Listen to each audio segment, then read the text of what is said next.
Hi friends, நான் உங்கள் கவிதா பேசுகிறேங்க. சீட்ஸ் பற்றி நிறைய பேர் கேட்டிருந்தீங்க டவுட்டு, எப்படி யூஸ் பண்ணுறது அப்படின்னு சொல்லி நான் சீட்ஸ் காம்போ போட்டிருந்தேங்க. அதை பார்த்து நிறைய பேர் டவுட் கேட்டிருந்தீங்க. அதை நான் இப்போ எப்படி பண்ணுறதுன்னு நான் பண்ணி காமிக்கிறேங்க.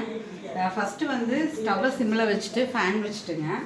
இது வந்து பம்கின் சீடுங்க, இது ஃப்ளாக்ஸ் சீடு, இது சன்ஃப்ளவர் சீடு, இது குக்கும்பர் சீடு, இது வந்து வாட்டர்மெலன் சீடுங்க, அதாவது பூசணி விதை, ஆலிவ் விதை, சன்ஃப்ளவர் சூரியகாந்தி விதை, இது வந்து வெள்ளரி விதை, இது தர்பூசணி விதைங்க. இந்த சீடு அஞ்சையுமேங்க ஒட்டுக்காக போட்டுக்கலாங்க. ஒவ்வொன்றா ஃபஸ்ட்டு ஃபேனில் போட்டுட்டு அதுக்கப்புறம் ஃபேனில் சிம்மில் வச்சுக்கணுங்க. அடுப்பை முக்கியமாக சிம்மில் வச்சுட்டு ஃபேனில் போட்டுட்டு ஃப்ரை பண்ணணுங்க. சிம்மில் வச்சுட்டு ஒரே மாதிரி ஈவனாங்க இந்த மாதிரி ஃப்ரை பண்ணணும்.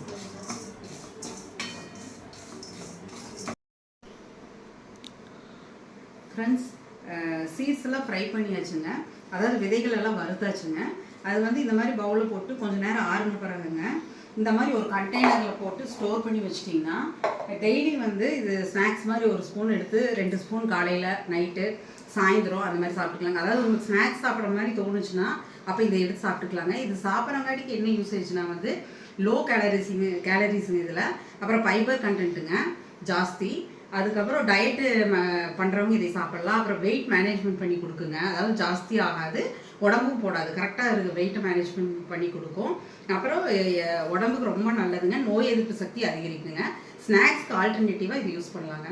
Bye friends.